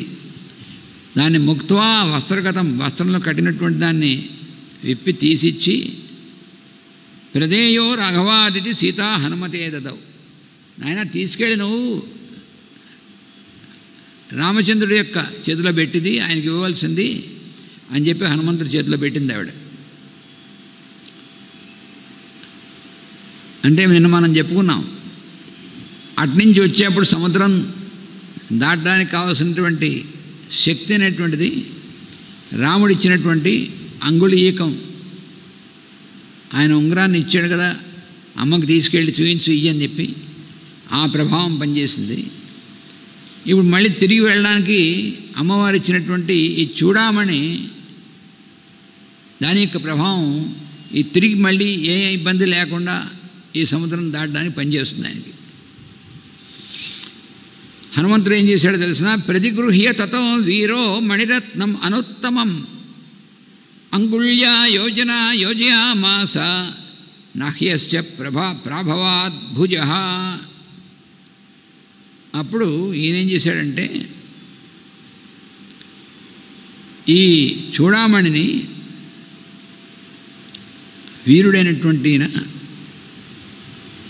అంగుళ్యా యోజయామాస అంటే ఆ చూడామణి తలలో అలంకరించుకునేటువంటిది వెనకాల ఒక ఈ ఉంగరానికి ఎలా ఉంటుందో అలా ఉంటుంది. అలా దానిలోంచి పెట్టుకోవడానికి వీలుగాను. ఇప్పుడు చాలామంది అది తెలుసో తెలియదో ధరించడం లేదు. అన్ని రకాల ఇప్పుడు కొత్త రకాలు వచ్చాయనుకోండి. కానీ పూర్వం పెద్దవాళ్ళైనటువంటి అందరూ కూడా పెద్దవాళ్ళు ఏమిటి పిన్నవాళ్ళు చూడమని పెట్టుకోవడం అనేటువంటిది చాలా ఇది. దాని వెనకాల ఇలా రింగ్లా ఉంటుంది. అందుకని ఆయన తీసుకున్నాడు. దాన్ని తీసుకుని అంగుళ్యా యోజయామాస నహ్యస్య ప్రభవాత్ భుజ. అది తీసుకుని వేలుకి పెట్టుకున్నాడు అన్నమాట. ఆయన వేలుకి తగిలించుకుని ఇలా జాగ్రత్తగా పడిపోకుండా పట్టుకున్నాడు. హర్షేణ మహతాయుక్త సీతాదర్శనజేన సహ హృదయేన గతో రామం లక్ష్మణం చ సలక్షణం. ఇక్కడ హనుమంతుడు సీతామ్మవారి దర్శనం అయింది. ఆవిడ యొక్క అనుగ్రహం కలిగింది. దానివల్ల మహతా హర్షేణ యుక్త అంతులేనటువంటి ఆనందాన్ని పొందాడు ఆయన. అమ్మ అనుగ్రహం దొరికింది. పైగా ఆవిడ అనుగ్రహం ఎలాగంటే తనలో ఉన్నటువంటి చిన్న లోపాలని కూడా లేకుండా చేసేసింది. అలా ఉద్ధరించింది. ఆయన్ని పరిపూర్ణుడిగా చేసింది అమ్మవారు. అందువలన ఆ సీతా దర్శనం వల్ల కలిగినటువంటి హర్షంతో యుక్త అంటే మామూలుగా హర్షంతో కూడుకుని ఉన్నాడు, ఆ సంతోషంతో అని మామూలు అర్థం. యుక్త అంటే అర్థం ఏంటంటే యోగ స్థితిని పూర్తిగా పొందినటువంటి వాడు అని అర్థం. హృదయేన గతో రామం. దానివల్ల రాముణ్ణి తన హృదయంలో నింపుకున్నటువంటి వాడు. రామం హృదయేన గత. తన హృదయంతో రాముణ్ణి చేరుకున్నట్ట. అంటే ఇక్కడ రెండు ఉన్నాయి తమాషా. తన హృదయం నిండా రాముడే నిండి ఉన్నాడు. అందువల్ల రాముడి హృదయంతో రాముడి దగ్గరగా ఉన్నాడు. తన హృదయేన రామం గత. రాముడి దగ్గరికి హృదయంతో చేరుకున్నాడంటే రాముడి హృదయంలో కూడా చోటు చేసుకున్నాడు ఆయన అని అర్థం. ఇది చాలా తమాషాగా ఉంటుంది. మనకి గురు శిష్యులు అనేటువంటి దాంట్లో శిష్యుణ్ణి అంతేవాసి అంటారు. ఆయన తైత్తిరీయ ఉపనిషత్తులో చూడండి, పంచస్వధికరణేషు 5 అధికరణాల్లో అధివిద్య అనేటువంటి దాంట్లో ఆచార్య పూర్వరూపం అంతేవాస్యుత్తర రూపం. అంతేవాసి అంటే శిష్యుడు అనేటువంటి వాడు అంతేవాసిని ఎందుకు చెప్పబడ్డాడంటే గురువు యొక్క హృదయంలో ఉంటట్టు వాడు. అదేమిటండి, గురువుని శిష్యుడు ధ్యానించి తన హృదయంలో పెట్టుకుంటాడా, లేకపోతే శిష్యుడిని గురువు ధ్యానిస్తాడంటే అది కాదు నాయన. గురువు శిష్యుడు ఎప్పుడు ఆ గురువు యొక్క హృదయంలో ఉంటాడు. అలా ఉండాలంటే క్వాలిఫికేషన్ ఏమిటి? ఆ శిష్యుడు అనేటువంటి వాడు ఇంకా తానంటూ వేరే ఏమీ లేకుండా సంపూర్ణమైనటువంటి శరణాగతి పొందినటువంటి వాడు. గురువుకి ఇంకా అసలు తానంటూ ఉండడు, గురువే తాను. అలా ఉన్నటువంటి వాడు నిరంతరము గురువు యొక్క హృదయంలో అంతే, గురువు లోపల ఉంటాడు. గురువే స్మరిస్తూ ఉంటాడు శిష్యుడిని. అంటే ఎప్పుడైనా ఒకవేళ శిష్యుడికి గురువు స్మరణ తప్పినా కూడా గురువు తానెప్పుడూ స్మరిస్తూ ఉంటాడు కాబట్టి వాడిని మళ్ళీ ఆ తప్పకుండా రక్షిస్తూ ఉంటాడు. అందుకని మనం పడిపోకుండా కూడా గురువే రక్షిస్తాడు అలా పూర్తి సమర్పణ చెందితే. అంత వ్యవహారం ఉంది ఇక్కడ. అందుకని ఇక్కడ మరి హనుమంతుడికి ప్రభువు, తండ్రి, గురువు, దైవం అంతా కూడా ఆయనే కదా. అందుకని ఇక్కడ ఇంకో విశేషం ఏమిటి, అమ్మవారి యొక్క దర్శనం పొంది అమ్మవారి యొక్క అనుగ్రహం పొందడం వల్ల హృదయేన రామంగత అంటున్నాడు మళ్ళీ వాల్మీకి. అంటే ఎక్కడ మనం మిస్ అవ్వకూడదు. ఆ శ్లోకం జమ్మని జారికుని ముందుకు వెళ్ళిపోయామంటే మనం మిస్ అయిపోతాం. మనం హడావిడిగా చదువుకోకూడదు రామాయణాన్ని. చాలా ప్రతి శ్లోకాన్ని, ప్రతి వాక్యాన్ని, ప్రతి పదాన్ని జాగ్రత్తగా చదువుకుంటే కానీ మనకు అసలు మిస్ అయిపోతాం. ఏమంటున్నాడు ఇక్కడ? హర్షేణ మహతాయుక్త సీతాదర్శన జయన సహా, సీత యొక్క దర్శనం పొందినటువంటి వాడై దానివల్ల ఆనందం అనేటువంటిది అంత అద్భుతమైనటువంటి ఆనందాన్ని పొంది, ఆ ఆనందం పొందినటువంటి అనుభూతి ఎక్కడ ఉంటుందండి? హృదయంలో ఉంటుంది. ఆనందం అంటే కేవలం మనసులో ఉన్నటువంటిది కాదు. మనసులో ఉన్నటువంటిది ఏమిటంటే అభిప్రాయాలు. ఆనందం అనేటువంటి అనుభూతి ఎక్కడ? హృదయం అనేటువంటి దాంట్లో ఉంటుంది. అందువల్ల ఆనందం అంత పొందాడా? సీత దర్శనాన్ని పొందినటువంటి ఆనందాన్ని పొందినటువంటి వాడు దానివల్ల తతః హృదయేన రామంగత అన్నాడు. వెంటనే తన హృదయంలో రాముడి దగ్గరగా వెళ్ళేట ఆయన. అంటే అర్థం ఏంటి? రాముడు ఈయన అమ్మవారి దగ్గరికి పంపించాడు, ఈయన అమ్మవారి యొక్క అనుగ్రహాన్ని పొందాడు. దీనివల్ల మళ్ళీ రాముడు ఆయన అక్కడ చూస్తూనే ఉంటాడుగా.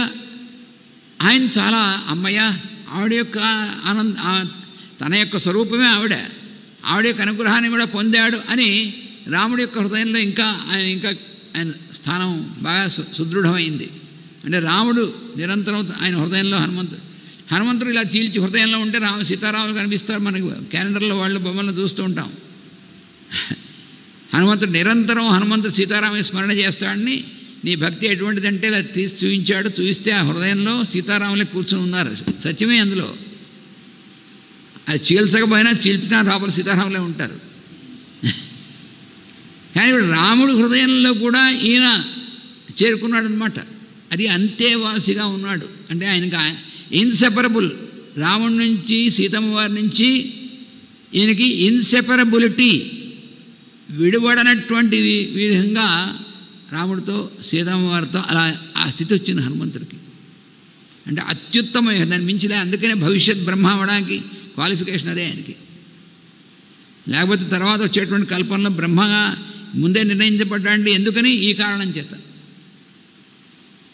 అంత విషయం ఉంది ఈ చెప్పడంలో. వాల్మీకి మహర్షి చెప్తున్నాడంటే హృదయేన గతో రామం. అక్కడ ఇంకోటి కూడా చెప్పాడు, లక్ష్మణంచ. రాముడిని ఒక్కడనే కాదు, లక్ష్మణుడిని కూడా. లక్ష్మణుడికి కూడా ఈయన హృదయంతో లక్ష్మణుడికి కూడా చేరుకున్నాడు. ఎందుకంటే ఇందాక అమ్మవారు చెప్పింది కదా, నువ్వు అంటే రాముడే కాదు లక్ష్మణుడు కూడా ఎటువంటి వాడు చెప్పింది. ఆ చెప్పడంలో నీకు లక్ష్మణుడు కూడా ఆయన కూడా నీకు గురువే అని చెప్పింది చెప్పడం అనమాట. అందువల్ల రాముడితో పాటు లక్ష్మణుడు కూడా లక్ష్మణంచా సలక్ష్మణం అన్నాడు. అసలు మనం కొన్ని 100 సార్లు చదువుకోవాలి ఇలాంటివి.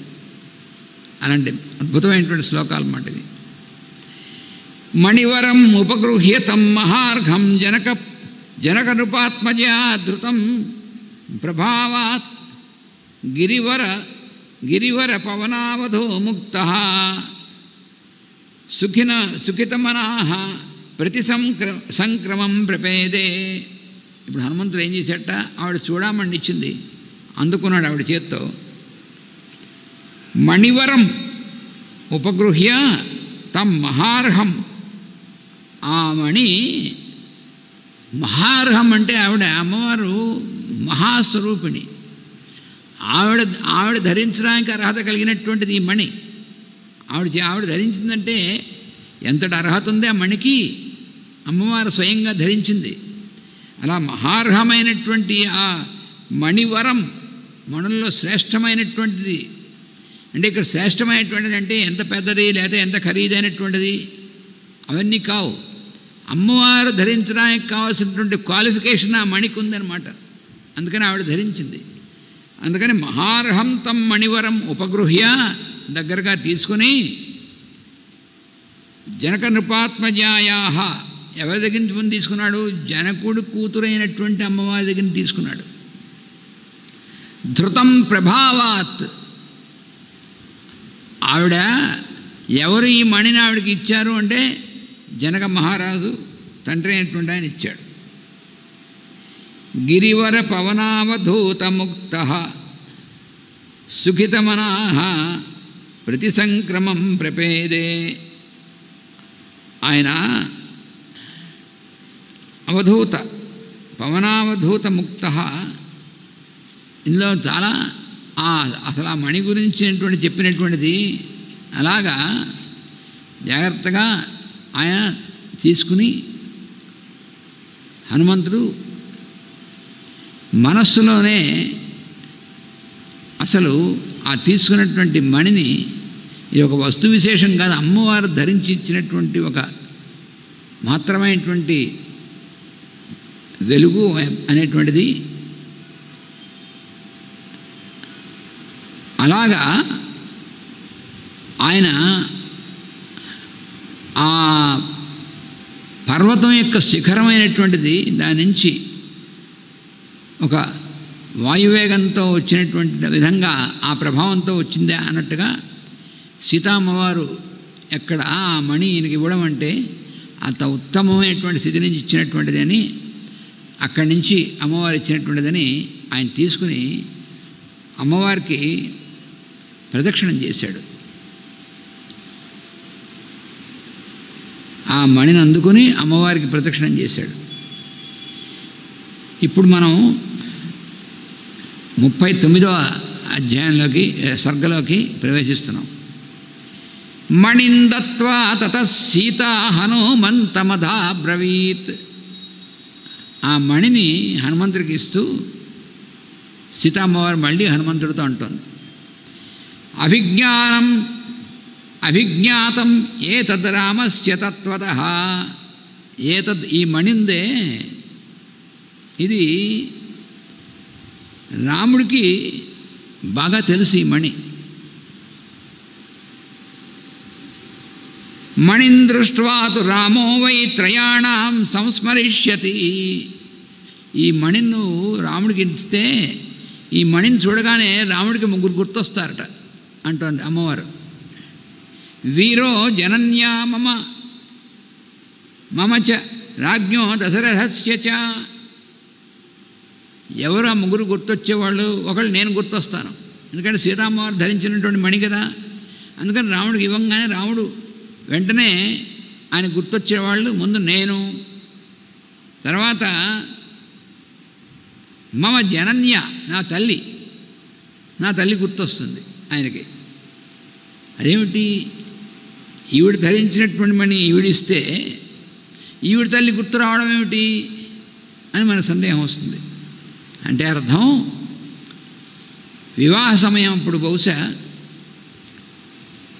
సీతారాముల వివాహ సమయంలో సీతాదేవి యొక్క తల్లి, ఆవిడ పేరు సునయన, ఆవిడ ఈ చూడామణిని ఆవిడకి తల మీద అలంకరించి ఉంటుంది. అది రాముడు చూసి ఉంటాడు. మళ్ళీ అయితే ఆవిడ ఎందుకు గుర్తొస్తుంది?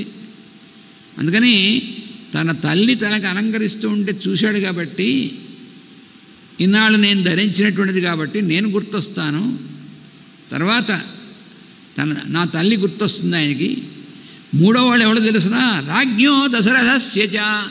దశరథుడు గుర్తొస్తాడు ఈ మణిని చూస్తాడు. ఏమిటండో ఇది ఇక్కడికి పోలా, ఇదేమన్నా ధరించింది కాబట్టి సీతాదేవి గుర్తొస్తుంది, ఆయన ఎదురుకుండా వాళ్ళ తల్లి అలంకరించింది కాబట్టి ఆవిడ గుర్తొస్తుంది. అంటే దశరథుడు గుర్తు రావడం ఏమిటి? మనకు అసలు ఏమిటి అర్థం కాకుండా ఉంటుంది. అర్థం కాకపోవడం ఏమీ లేదు, వ్యర్థం కాదు. దశరథుడు అక్కడ ఎదురుకుండా ఉన్నాడు కదా, సీతారాముల కళ్యాణం అప్పుడు ఎదురుకుండా మరి ఆయన ఉన్నాడు కదా, మామగారు, సీతాదేవి యొక్క మామగారు, అత్తగారులు మామగారు అంతా ఉన్నారు. ఆ మామగారు దశరథుడికి ఆహా చిన్నపిల్ల సీతప్పుడు ఆవిడే 6వ సంవత్సరం. బాల్య వివాహాలు చేస్తారా మరీ బొత్తిగాను అని అవును చేశారు.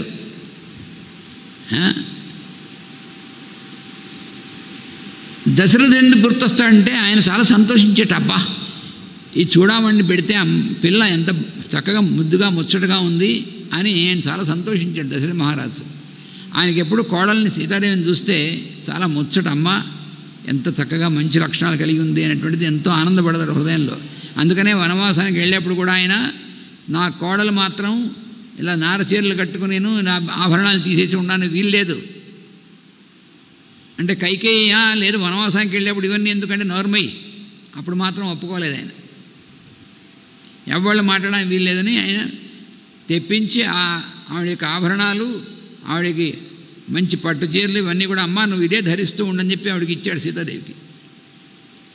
కోడలంటే అంతటి ముచ్చట ఆయనకి. ఎందుకంటే ఆవిడలో అంతటి చిన్నపిల్లగా వచ్చింది. పైగా ఆవిడలో పెద్దనైన తర్వాత కూడా ఆవిడెప్పుడు ఆ బాల అనేటువంటిదే. అందుకనే ఆవిడ చాలాసార్లు వాల్మీకి బాల అని ప్రయోగించాడు సీతాదేవిని. పెద్దగా ఉన్నప్పుడు కూడా బాల అని ప్రయోగించాడు. అందుకనే ఆ బాల అనేటువంటి స్థితిలోనే ఉంటుంది ఆవిడ దశరథ మహారాజుకు. అందుకని పైగా ఇంకోటి ఏమిటి, రాముడు ఏం చెప్పాడో తెలిసిన, సీత అంటే నాకు ఎందుకు ఎక్కువ ఇష్టం అంటే మా తండ్రి గారు చాలా ముచ్చటపడ్డారు, ఈమె నాకు తగినటువంటిది అని చెప్పి ఆయన అంగీకరించారు, అందుకని ఇష్టం అన్నాడు. అలా ఉంటుంది వాళ్ళ యొక్క లింక్ అనేటువంటిది. మనకు అసలు ఇప్పుడు ఉన్నటువంటి వాళ్ళకి ఈ రిలేషన్షిప్స్ అర్థమై చావు చెప్పినాను. ఇప్పుడు ఉన్నటువంటి వాళ్ళకి తల్లిదండ్రుల సెలక్షన్ ఏమిటి నాన్ సెన్స్. వాళ్ళకి వాళ్ళే సెలెక్ట్ చేసుకుంటారు. ఎవరిని ఇప్పుడు తల్లిదండ్రులు సెలెక్ట్ చేసుకుంటారంటే మీరు ఓల్డ్ ఫ్యాషన్, మరీ ఆర్థడాక్స్గా ఉంటారు, ఓల్డ్ ఫ్యాషన్ అని తిడతారు పిల్లలు. మేము చేసుకునే వాళ్ళం మేము సెలెక్ట్ చేసుకోవాలా అయితే మీరు సెలెక్ట్ చేస్తారా అన్నారు ఇప్పుడు పిల్లలు. కానీ మరి అందుకనే శివధనుర్భంగం అయిన తర్వాత సీతాదేవి నీకు భార్య నిన్ను ఇస్తాను అంటే అది నాకు సంబంధం లేదు, శివధనుసు ఎక్కుపెట్టమన్నారు, ఎక్కుపెట్టాను, అది తిరిగింది అంతే, అంతవరకే. దీని సంగతి మాట్లాడాల్సింది మీరు మా నాన్నగారితో అని చెప్పాడు. ఆయన వచ్చి ఎస్ చేసుకోమంటే చేసుకుంటాడు. ఆయన వరే ధనుర్భంగం చేసేవారు అబ్బాయి ఈ అమ్మాయి నీకు వద్దాను అనుకోండి దశరథ మహారాజు చేసుకోడంతే, సందేహం ఏమీ లేదు. ఆయన తండ్రి మాట అంటే అసలు ఇక మరి అన్నిటికీ మించింది అది రాముడు అంటే. పితృవాక్య పరిపాలన అనేటువంటి దాంట్లో అసలు ఏమాత్రం ఎక్సెప్షన్ లేదండి. అందుకని దశరథ మహారాజు వచ్చి ఆయన చూసి ఆ వంశాన్ని అంతా కూడా చూసి ఆ పిల్లని చూసి ఈ పిల్ల నీకు తగినటువంటిది అని అంగీకరించడం వల్ల ఈయన చేసుకున్నాడు. అంత వ్యవహారం ఉంది సీతారాముల యొక్క కళ్యాణం అనేటువంటిది అంటే ఊరికి మామూలు వ్యవహారం కాదు అది. సినిమాలో చూపించినట్టుగా రాముడు విశ్వామిత్రుడు కలిసి వస్తుంటే సీత మేడం మీద చూసింది, ఆహా ఎంత బాగున్నాడు అనుకుంది. ఇవన్నీ ఏం పిచ్చివేషాలు. నేను వాల్మీకి మహర్షి రాసినటువంటి ప్రమాణమా లేకపోతే పిచ్చివాళ్ళు రాసినటువంటిది అన్ని ప్రమాణమా? పైగా అప్పుడు ఆవిడ వయస్సు ఎంత అసలు అలా అనుకోవడానికి. స భూయస్త్వం సముత్సాహచోదితో హరిసత్తమా అస్మిన్ కార్య సముత్సాహే ప్రచింతయ యదుత్తరం. ఇంకా ఏముంటుందంటే తప్పకుండా నాయన నువ్వు ఈ మణిని ఆయనకి ఇచ్చి ఆయన్ని ఉత్సాహపరచు. ఈ కార్యసిద్ధి అనేటువంటి జరగాలంటే అంటే నువ్వు వీళ్ళందరూ రావడం, నువ్వు వానరులు మీరందరూ రావడం, లంకకి రావడం, ఈ రాక్షస సంహారం జరగాలంటే కార్యసిద్ధి జరగాలంటే కపిశ్రేష్ఠ నువ్వు చాలా ఈ కార్యసిద్ధికి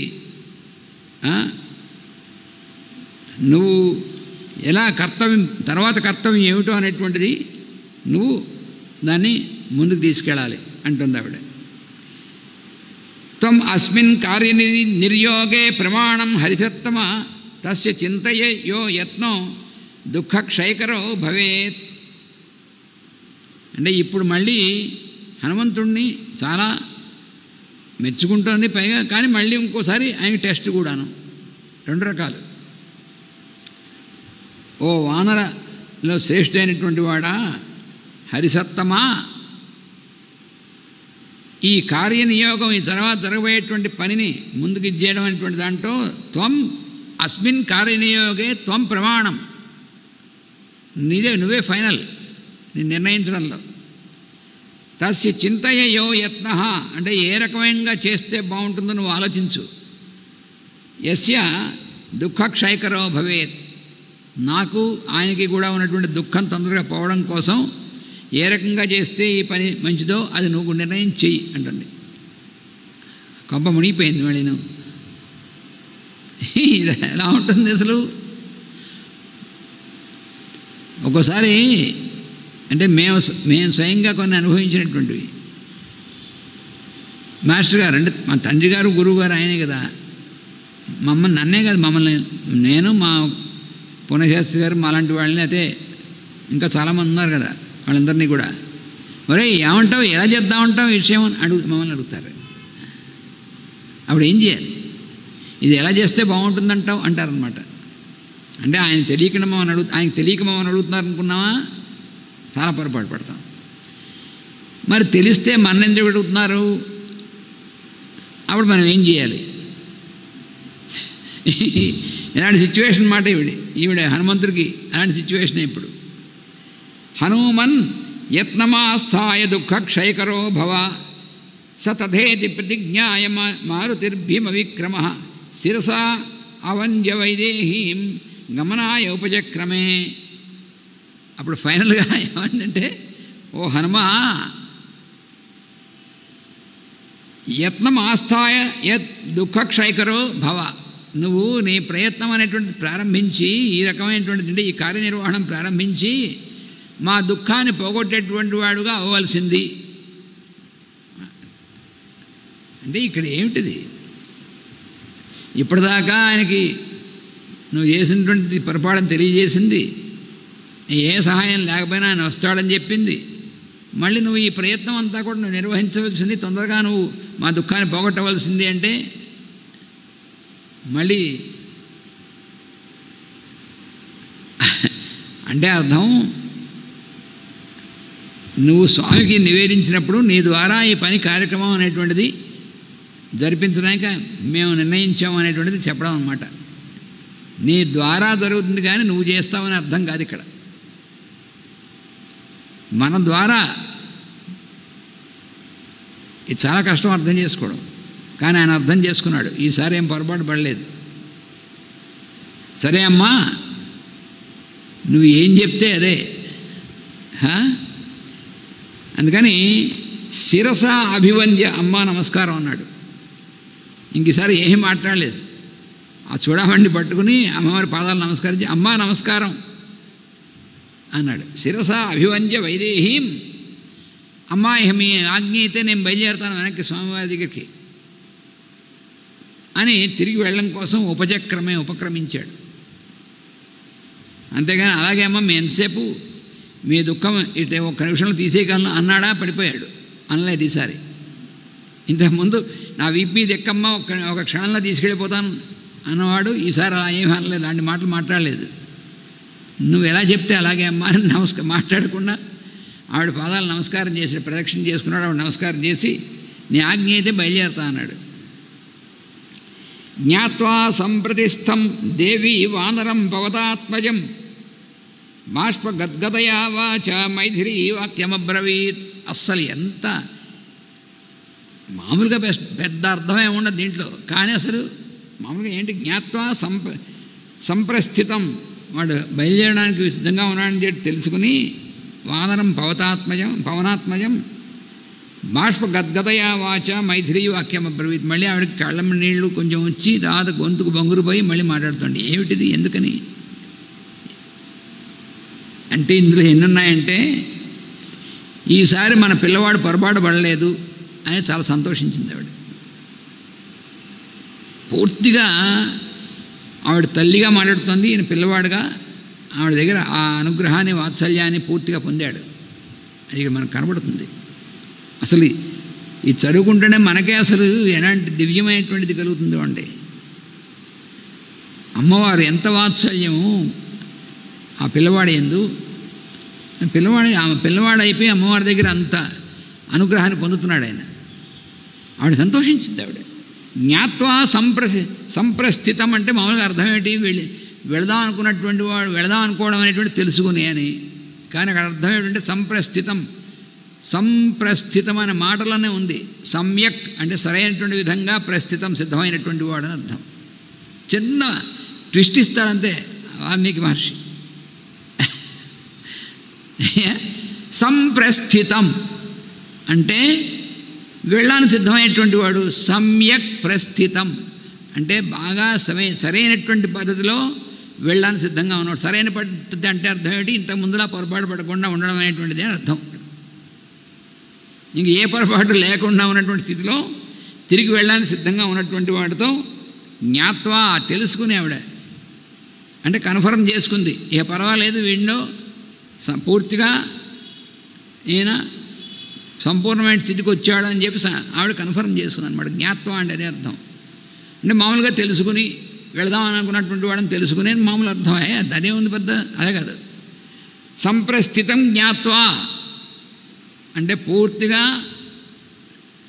వెల్ క్వాలిఫైడ్ అని ఇంగ్లీష్లో చెప్పాలంటే పూర్తిగా ఇంకేమీ ఇబ్బంది లేకుండా పూర్తి స్థితికి వచ్చినటువంటి వాడిగా జ్ఞాత్వా ఆవిడ తెలుసుకుని పవనాత్మజమైనటువంటి వాడిని ఆవిడ మళ్ళీ మాట్లాడుతూ ఈసారి మరి బాష్పం ఎందుకు, కళ్ళనీళ్ళు ఎందుకు, కంఠం గదగదపోవడం ఎందుకు, మళ్ళీ ఆయనతో ఏమంటుంది ఈ రకంగానంటే హనుమన్ కుశలం బ్రూయా సహితౌ రామలక్ష్మణౌ. మళ్ళీ ఓసారి చెప్తుంది రామలక్ష్మణులిద్దరినీ కూడా, వాళ్ళిద్దరినీ కూడా నేను వాళ్ళ కుశలం అడిగానని చెప్పిన ఆయన. సుగ్రీవం చ సహామాత్యం సర్వాన్ వృద్ధాశ్చ వానరాన్. నా భర్త గారిని నా మరిది గారిని మాత్రమే కుశలం అడిగా అని చెప్పినటువంటిది ఆపలేదు ఆవిడ. సుగ్రీవం సహ అమాత్యం, అమాత్యులతో కూడినటువంటి సుగ్రీవుణ్ణి కూడా అంటే వాళ్ళని కూడా నేను రామలక్ష్మణుల్ని కుశలం అడిగా అని చెప్పింది. సుగ్రీవుడికి వాళ్ళ అమాత్యుడికి వాళ్ళందరికీ కూడా ఈవిడ ఆశీర్వచనాలు ఇస్తుంది ఇప్పుడే. తర్వాత సర్వాన్ వృద్ధాశ్చ వానరాన్, వానర వృద్ధలో పెద్దవాళ్ళు అన్నటువంటి వాళ్ళు ఉన్నారే వాళ్ళని కూడా బ్రూయాత్ స్వం కుశలం ధర్మ సంహితం. మరి ఆ సైన్యంలో జాంబవంతుడు వాళ్ళు ఉన్నారు, ఇంకా చాలా పెద్ద పెద్ద వాళ్ళు ఉన్నారు, వృద్ధులైనటువంటి వాళ్ళు ఉన్నారు. వాళ్ళందరినీ కూడా వానరశ్రేష్ఠ త్వం కుశలం బ్రూయాత్ ధర్మ సంహితం, ధర్మంతో కూడినటువంటి విధంగా పెద్దవాళ్ళందరికీ కూడా నేను అడిగాను వాళ్ళ కుశలాన్ని, వాళ్ళు బాగున్నారనేటువంటి అడిగాను చెప్పు అని చెప్తోంది. అంటే ఎంత అంటే వాక్య విశారదుడు అనేటువంటి వాడు రాముడే కాదు, లక్ష్మణుడే కాదు, హనుమంతుడే కాదు, ఈవిడ అసలు ఎంత వాక్య విశారద, ఎలా మాట్లాడాలనేటువంటిది ఆవిడకే తెలుస్తుంది. ఎందుకంటే ఆవిడే మరి పరావాక్ ఆవిడే.